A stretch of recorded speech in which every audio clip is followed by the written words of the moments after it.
What are mom friends not talking about? A mom, like every other mom, who's managing all of these millions of ridiculous things, but you don't have access to the same resources or money. The financial component is not something that many people raise their hand and say, oh, I don't have money to pay for that. So this is why we're going to the public library every day during spring break. I think what's taboo is I don't like my kid. Because they Scott, did you just laugh? Yeah.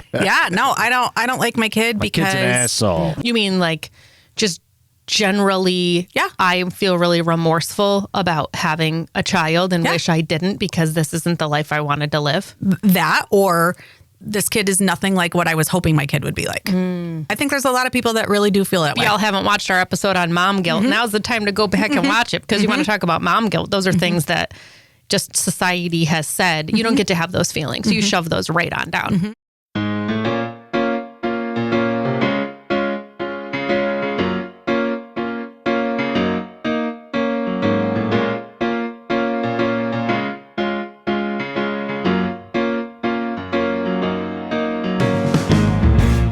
Happy Mother's Day. Oh, it's Mother's The one day of the year that we don't get seen any more than we do any other day, but have to make our own brunch plans. That's right. That's right. Happy Mother's Day. That's right. Mother's Day. You know what I do on Mother's Day? What? Go to soccer tournaments. Okay, fine. Every Yeah. year. Yeah. Every year. Yep, absolutely. How is that different than any other day? Right. I'm not sure. Exactly. Right. But you just have a little pride in your step That's because right. you're like, That's look, right. I birthed That's these right. things That's that right. I get to They spend. don't even give us free mimosas. In fact, No. I'm pretty sure I have to pay to go to this. Oh, absolutely. Yep. Yeah, just to even get in the door. Yeah, it's fine. It's fine. But happy Mother's Day to all of Happy the mothers, fur moms, real moms, step moms, All the bonus moms. moms, all the moms. And the non-moms. Yeah, and the non-moms. Can we talk about the fur moms? for Yeah, a second? she just did. Oh, yeah.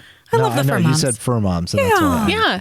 I was, why am I all, I'm like, You're not quite Like, in the hey. bubble. Yeah. And then Joe just walked You're behind also wearing you. a different shirt, and I know, I'm having congrats. a lot of feelings really about congrats, Scott. Way to go. it's It's a red. totally different color. I know. I know. It's Our very listeners are different. not gonna. They're gonna have feelings about it too. Yeah. That's the See, first thing I this said. is why you have to make sure that you watch the video portion of this show and not just That's right. We're a full-on experience when you watch us Not on just the video. That's for podcast. sure. I know. Yeah.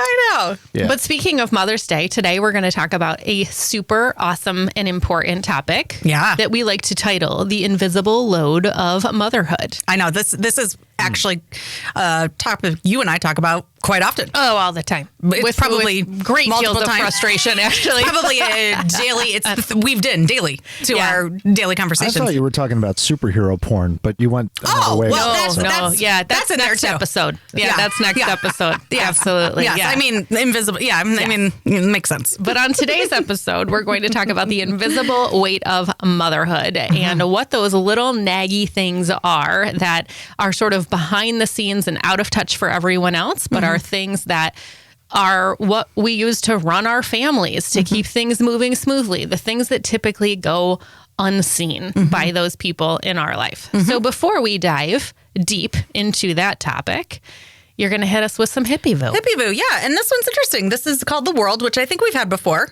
It's the man mermaid going in the circle of the fish. Okay. It's like the circle of life. Okay. Remember that?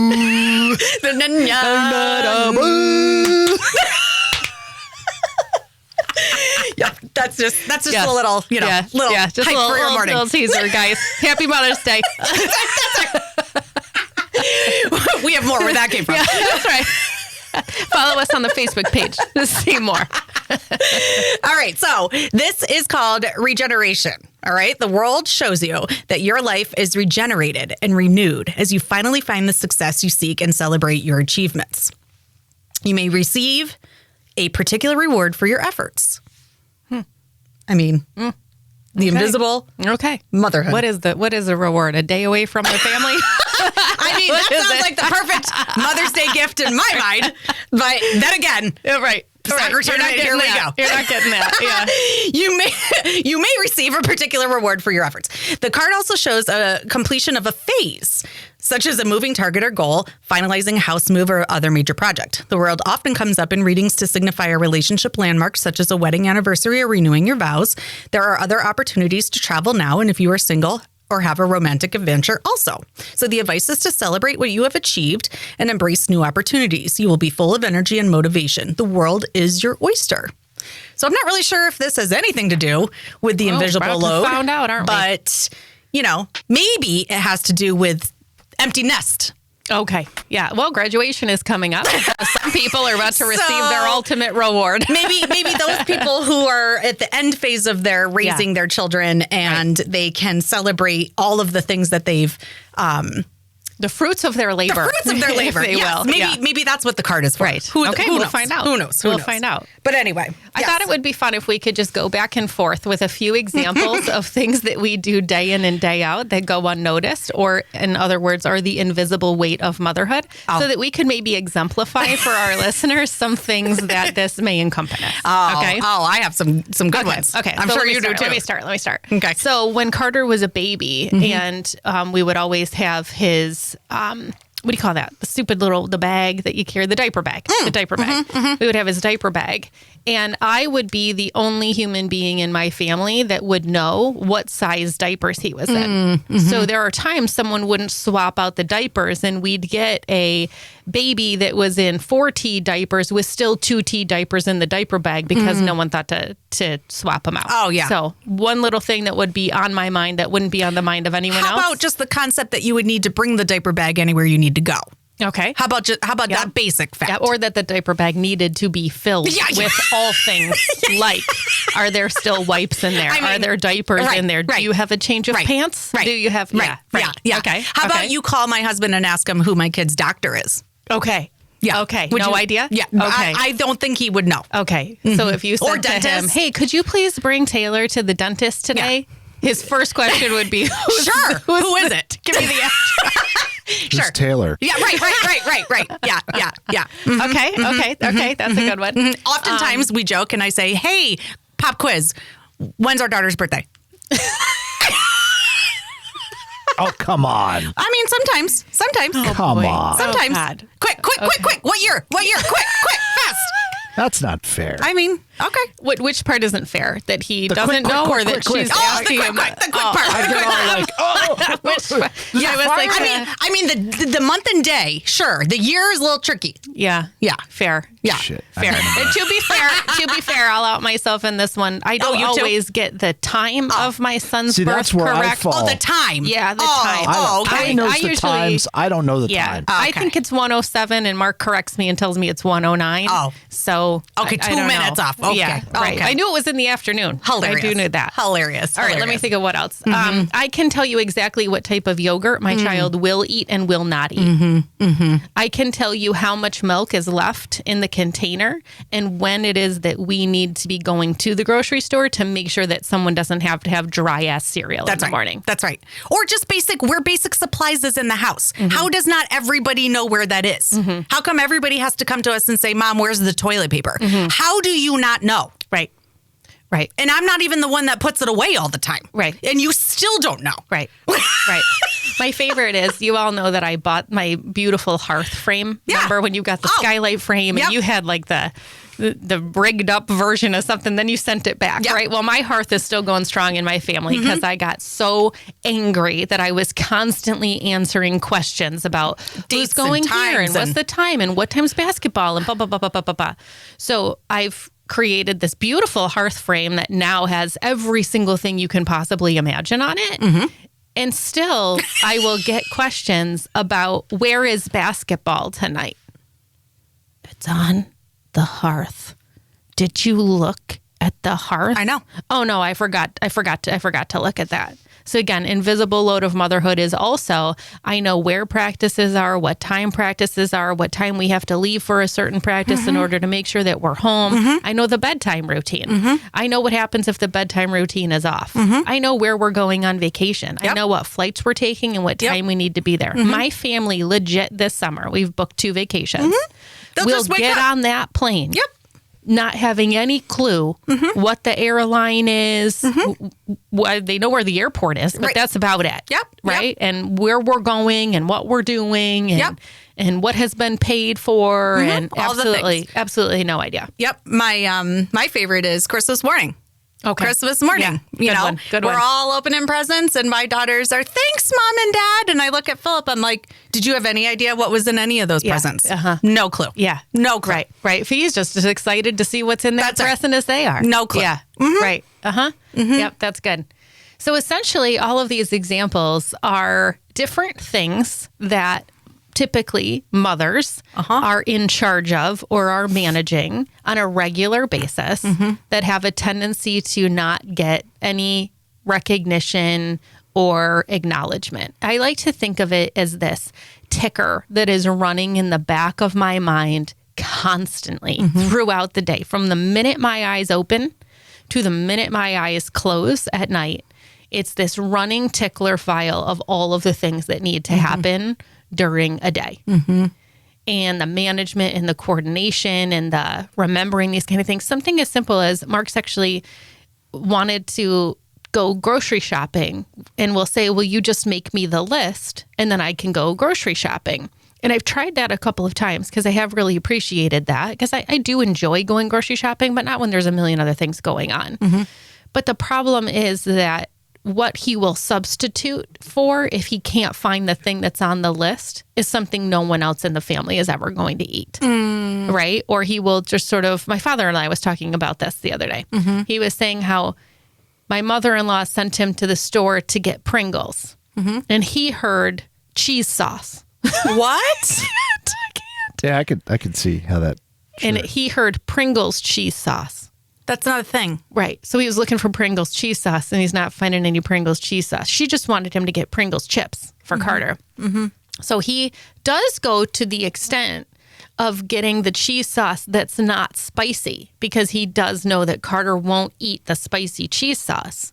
But when he brings it home, he shows it to her and she's like, what the heck is this? This isn't. He said, I couldn't find Pringles cheese sauce. She's like, there isn't any such thing as Pringles cheese sauce. I just was looking for some Pringles. Right. And so essentially, what he was substituting for did have some good thoughtfulness to it. I know that he won't eat the spicy kind, but was just way off in its execution. Now, who's eating the cheese sauce? Nobody. Right. Absolutely nobody's eating the cheese sauce. Right. So you might as well have just done it yourself. Right. Right? Right. So I think I've heard from a lot of my mom friends that when they try to delegate some of these responsibilities or tasks to a significant other or someone else in their life, that sort of tickler that's happening in the back of their minds is present even when you're at the grocery store or even when you're at a soccer game or even when you're somewhere else, that are just these little nuanced things that maybe you can't share with other people, right? You just know them. Yeah. That to me is the invisible weight of motherhood. Totally agree. I know I find myself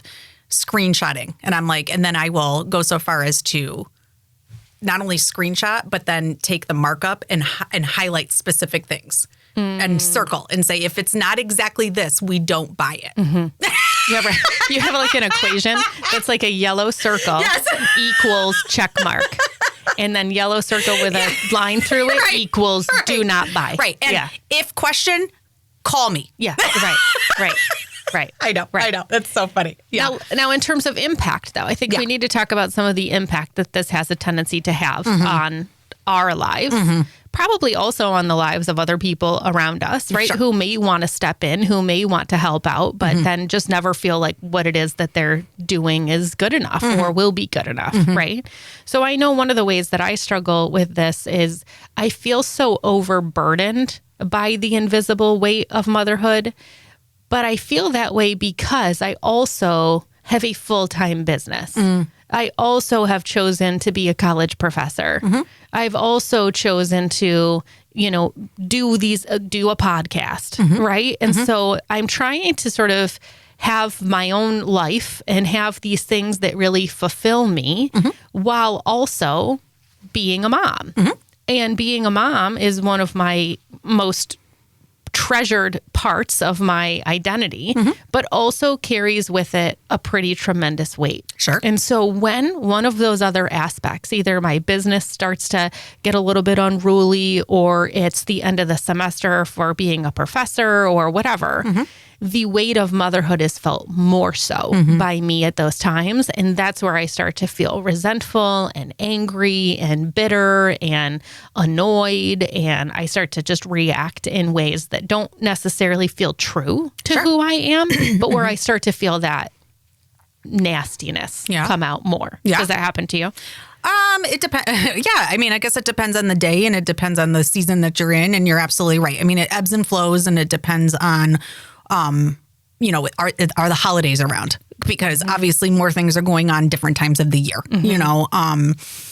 So I think it just depends on the chaotic nature of what's going on in the moment and the health of the household. Meaning, like, are people healthy at that point? Because when people don't feel good, that's also another level, I think, in people's patience and nerve level. Yeah.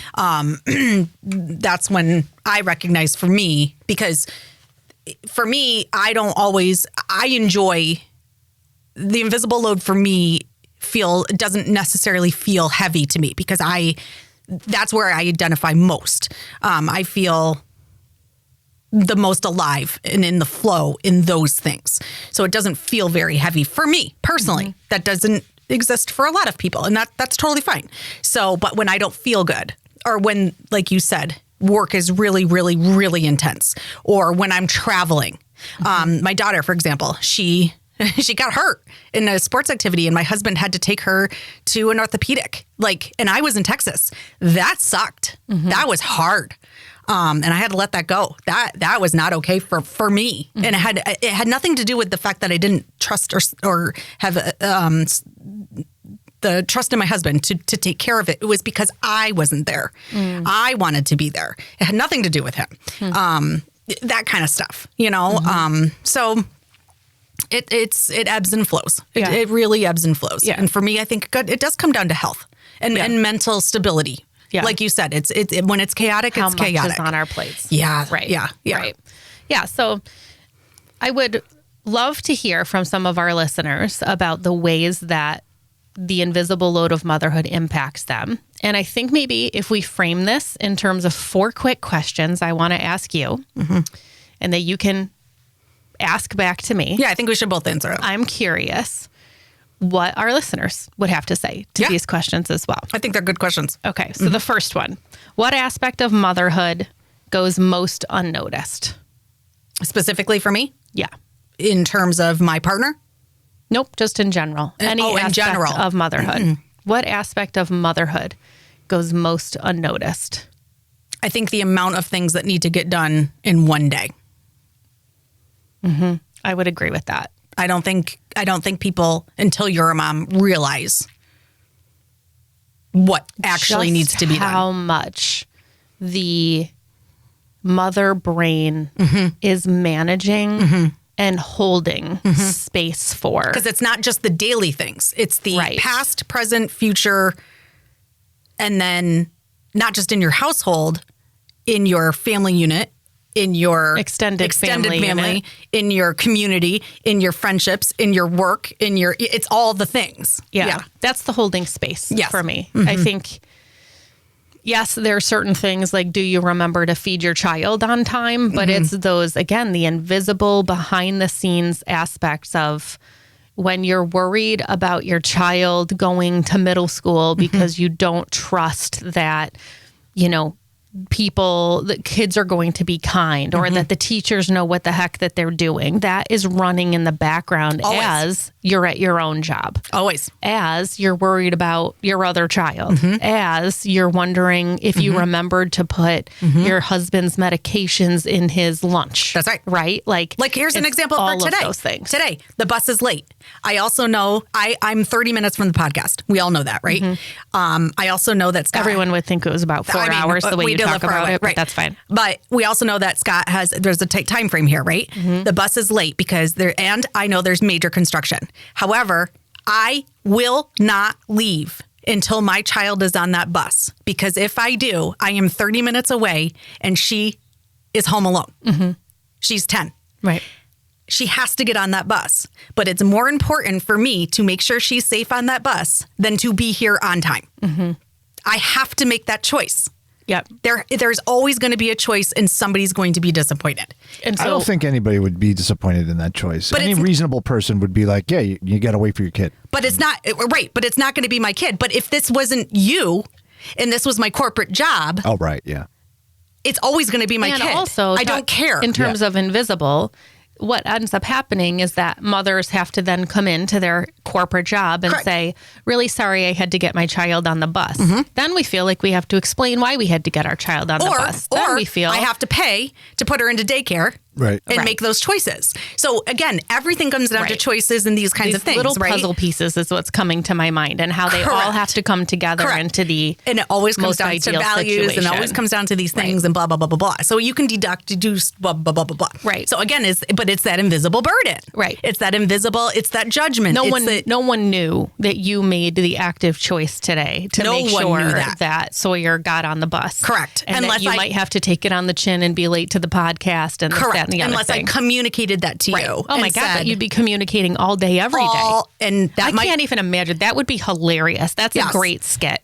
From the minute I wake up in the morning, if I'm just outwardly verbalizing what's happening in my head. 5 things. And think about it. Think about it in the terms of just your job. How many times does Zoom go late because somebody had something to say or something ran over? I mean, I feel like I'm doing it all the time. It's like, I'm so sorry. And I'm managing clients from different organizations. I'm like, I'm sorry I'm late to this. I'm sorry I'm late to that. I can't not do this. They're on a different time schedule. Blah, blah, blah. It's like constant juggling. Yep. I can't not do this for them because they pay more. I can't not do it's all the time. Yep. It's this invisible burden of not just motherhood, of life. Yeah. Yeah. So anyway. So the part that goes most unnoticed is essentially the number of tasks and things that need to happen in any given day. Yeah. So what's the biggest taboo of motherhood among mom friends? What are mom friends not talking about? What's the biggest taboo? I think you probably have great answers for this. Well, I was thinking in terms of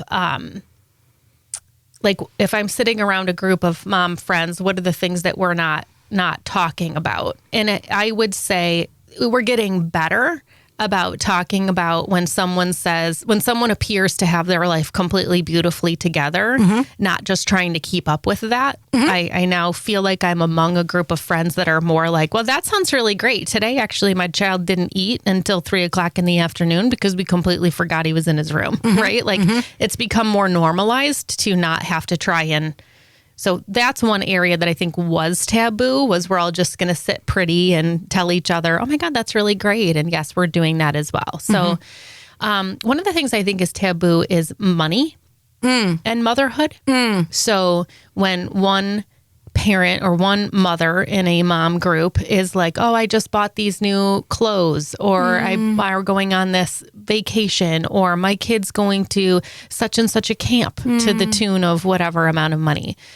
Or they have access to resources like tutoring or support systems like a nanny or that's a great one. Yeah. I think that one of the things we don't talk about is if you are a mom, like every other mom, who's managing all of these millions of ridiculous things, but you don't have access to the same resources or money. The financial component is not something that many people raise their hand and say, oh, I don't have money to pay for that. So this is why we're going to the public library every day during spring break, or whatever. Or we're not. We're staying home. Yeah. That's a great one. That's one thing I think is taboo. I think what's taboo is I don't like my kid. I don't like my kid because they. Scott, did you just laugh? Yeah. No, I don't like my kid because kid's an asshole. Well, because they have quote unquote disabilities that are struggling for me. Or disappointing to me, or my kid's so much like his dad, and I can't stand his dad. And that's really hard for me. Yeah. Or no, I think that's so true. I think it's very true. I'm thinking about Nina right now. So if Nina were here, she would be like, Erin does a really great job of that. Actually, Erin really vocalizes on a pretty regular basis how she can't stand her child, or how she's really annoyed with something. I remember one time when Carter was little, they came over and I said, you better take him because I just want to choke slam him right now. Like, I can't handle him. He's too freaking much. I cannot handle him. I got to go sit on the front step or like go get myself a drink or something. And she's like, I just die every time you say it because I know you'll never do it. But like, you're just so honest about how you cannot freaking handle it. But I do think that's probably also a really good example of a taboo topic. But I think there's a difference between being in the moment and feeling like that. I think there are people that feel like that. You mean like just generally, I feel really remorseful about having a child and wish I didn't because this isn't the life I wanted to live? That, or this kid is nothing like what I was hoping my kid would be like. Yeah. Great. We nailed that answer. I think that there's was a lot a good one. I think there's a lot of people that really do feel that way. Yeah. I really do. Right. But then talk about mom guilt. If y'all haven't watched our episode on mom guilt, now's the time to go back and watch it because you want to talk about mom guilt. Those are things that just society has said you don't get to have those feelings. You shove those right on down. And it could be as simple as I'm mourning the fact that my kid, I really wanted an athlete and they're not. They're artistic. It could be that simple. It's all the hopes and dreams. I mean, society talks about people who have gay kids, and it's not that you're upset that it's not that you're against gay people. You were just mourning this life you or it wasn't what you thought. Exactly. Yeah, or it looks different than what you thought. Exactly. Right. And it's not that you're anti. You're just it's all that's these a good things. One. That's a good one. I think that's what's taboo. What is the biggest change in how you saw your own mom as a kid versus as an adult? What is the biggest change in how you saw your own mom as a kid versus as an adult? I don't know why this is coming up for me, but I remember when it was Christmas time, my mom was always on edge. She was always annoyed. And as I got older, I would say things to her like, you're so bah humbug around the holidays. Like, why are you so much like this? And I remember, and when I got old enough, she essentially was saying exactly what we're talking about.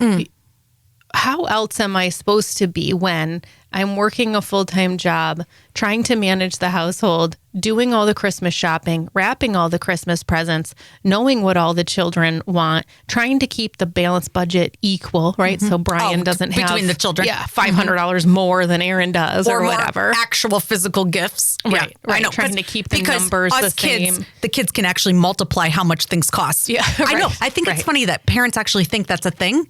Well, yeah, I know. But I don't think we do that. I guess it is in the extreme. Maybe. If I just got one VR and my brother got 20 smaller gifts, I'd probably be like, well, that Christmas sucked because just sitting here by myself with just my one present I get to open, right? So like I do think depending on your age or your child, but she was talking about this, God, so how many years ago was that? Freaking 30 years ago, right? And as I've gotten older and become a mother myself, we've had many more conversations about how at the holidays, it was the time she wanted to be most happy and most excited and see the, Christmas morning, she would say, would be the relief for her, except she'd still be making Christmas dinner, right? And she'd still be entertaining people and people would still be coming over. But as she's putting the scalloped potatoes in the oven, she's like looking over at the Christmas tree and watching our faces and trying to enjoy it. And so I just remember being so confused at a younger age why my mom was so angry during that time. And or annoyed. It wasn't really angry. And I totally see now that the capacity to be able to manage all of that was just not there. And she didn't want to be like that. So I don't know why that's coming up for me in this question, but one of the biggest changes now, I see that my mom's not putting that same weight on herself and she's getting to enjoy through Carter the experience at the holidays that she wanted to have with her own children. This is just a guess on my part, but even yesterday for Easter, we did nothing. We did during Easter, we did nothing. And everyone was totally fine with it. Yeah. Everybody loved it. I think she made like a breakfast casserole. We ate it at 1:00 in the afternoon. And then the rest of the day, we all just hung out and was totally fine. Right. So like, I just think she's living more of the life that she would have liked to live with her own children through her grandchildren. I mean, big surprise here, but I mean, there's not a whole lot of change. I mean, the more, again, I have these aha moments when you speak, and it is just really clear to me that you kind of are who you're raised by. My mom was over the top glitter.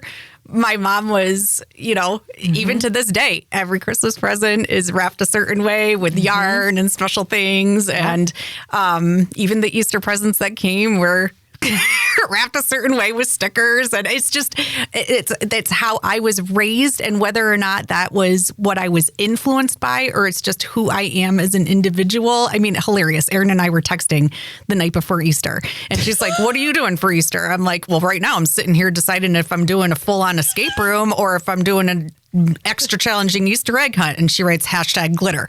And I'm like, in my mind, I'm thinking this is no big deal. And of course, here she is, Judgerson, making fun of me. And right? Then what did I say? Oh my God, here we are at the time. Then what did I say? I say, and then she's like, "Send me what you have. Send me the PDF of the hunt. Thank you." So, these are just natural things to me. But it's because this was my mom did. These are all very normal. I didn't just get flowers at my dance recital. I got flowers with a necklace and tulle wrapped around it because I was a ballerina. That's what I do for my kids because it's very normal. My mom was a huge influence on my life. I do the same kinds of things. She still does it for my kids. So, not a whole lot of change. Yeah. I love it. So here we are talking about the invisible weight of motherhood, and we would love to hear from all of you. How have you experienced this? In what ways have you experienced? What are the things that are sort of like ticking in the back of your brain at all times? Next episode, we are going to talk about a little bit of an offshoot associated with this, which is partnership as parents. And we're going to highlight what happens when your parenting style or approach differs from that of your partner, the good, the bad, the ugly. We're going to take some fun liberties with that one and hear from our partners themselves some of the things that they would answer to some of these questions. And so, again, we would love to hear from you and your thoughts on the invisible weight of motherhood. And, of course, I'm going to leave you with an affirmation card for today. I can't wait. Okay. Gratitude fills my heart and shapes my outlook. Stop it. Start and end your day by focusing on what you are grateful for. This simple act can profoundly affect your overall perspective and your mood. That's beautiful. Love it. That's beautiful. It is really nice. So until next time, keep feeling, keep questioning, and keep spreading more love.